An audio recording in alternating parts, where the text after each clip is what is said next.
everybody, my name is Tuanni Price, owner of Zuri Wine Tasting. I am currently based in Cape Town, South Africa. Whoop, whoop, whoop. All right, so I am starting this new series. It's called Tasting with Tea. Every week, I'm gonna come to your screen, however it is, Facebook, Instagram, TikTok, YouTube, and I am going to give you one of my very famous, very popular wine tasting lessons. Yes, so this week, we're gonna go right into the basics, right? So we're gonna start off with how to properly taste wine. I always tell people that I feel like wine tasting is kind of like dating, right? You want to slow down, you want to get to know your wine. The more you know your wine, the more you appreciate your wine, right? Just like dating. All right, so we're gonna go through the steps for tasting wine, and this will totally help you approach your wine and get to know your wine. All right, so the first step when tasting wine is you want to look at your wine, right? You want to check your wine out. You want to hold it up to the best light as possible. What you're looking for is color and clarity. Your wine should always be clear. It should never be cloudy, unless of course it's some like natural wine, some very creative batch wine, right? So then after you look at your wine, and so another way you want to look at your wine, you want to hold it up to the best light as possible.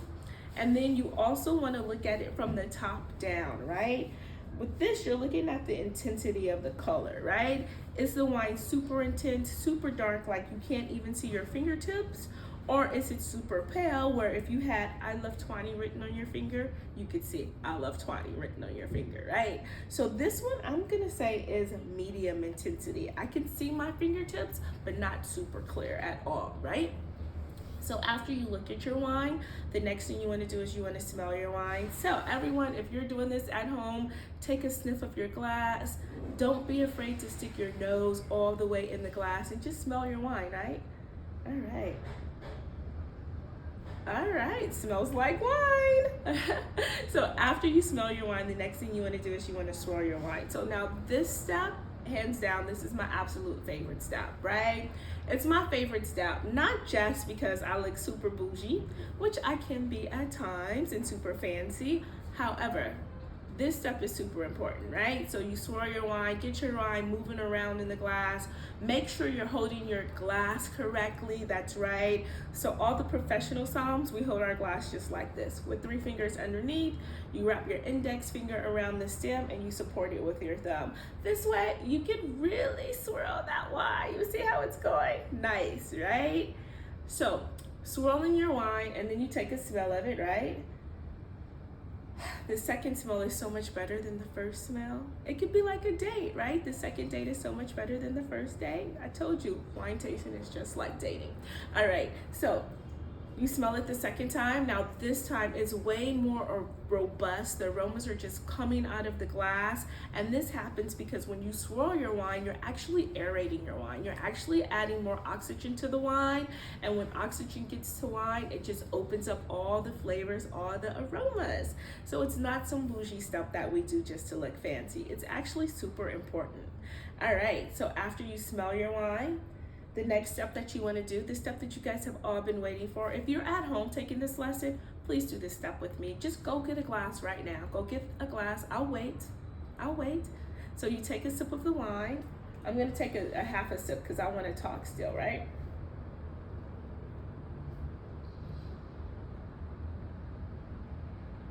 So you take that sip of wine. You hold it on your tongue for a little bit. Then you swish it around in your mouth, right? Wine is not just about aromas. People get that wrong. To know if you really like a wine, you want to think about the aromas. Do you like the aromas in the wine? Do you dislike the aromas in the wine? But it's also about texture, right? So the texture is going to be the acidity, the tannins, the mouthfeel, all these things, how the wine actually feels in your mouth. Do you like that, and what do you like about it? So when you take a sip of wine, red wine is unique because red wine has both tannins, which are the backbone for red wine, and it also has acidity. Whereas white wine does not have acidity, right? Oh my goodness, I'm messing that up, right? White wine definitely has acidity. The backbone for white wine is acidity, right? So red wine has both acidity and tannins. And you want to measure that acidity. I always like to use the analogy of dancing, right? So, for example, if you take a sip of your wine and you feel lots of tingling, lots of dancing on the sides of your tongue, lots and lots of it, I always say that's like break dancing, right? That tingle is just on and popping. If you have a tingle on the sides of your tongue, but it's not like super, super strong, you can always say that that tingle is like a nice little two-step, right? It's like a jam, all right, okay. And then if you can feel the acidity on your tongue, but it's just a slight tingle and it's not too crazy, but you like it, right? You can notice that it's there. I always say that that's like a nice, graceful ballet, right?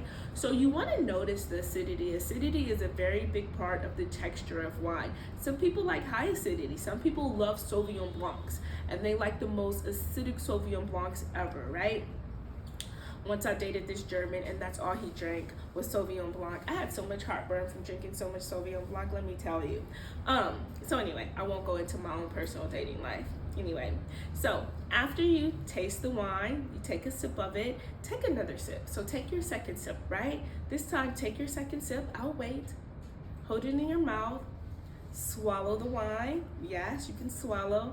Some people like to spit at this point. If you like to spit, go to the kitchen and get something that you can spit it in. I'm team swallow myself. Yes, team swallow. If you're team swallow, just raise your glass. All right, so swallow the wine. After you swallow the wine, you want to notice if there's any lingering aftertaste or aromas. These lingering aftertaste or aromas, that's what you call the finish. Some people will say the wine had a long finish, it had a beautiful finish, it had a short finish. The sign of a good wine, just like a good man, let me tell you, it will have a long and a beautiful finish. Cheers to that.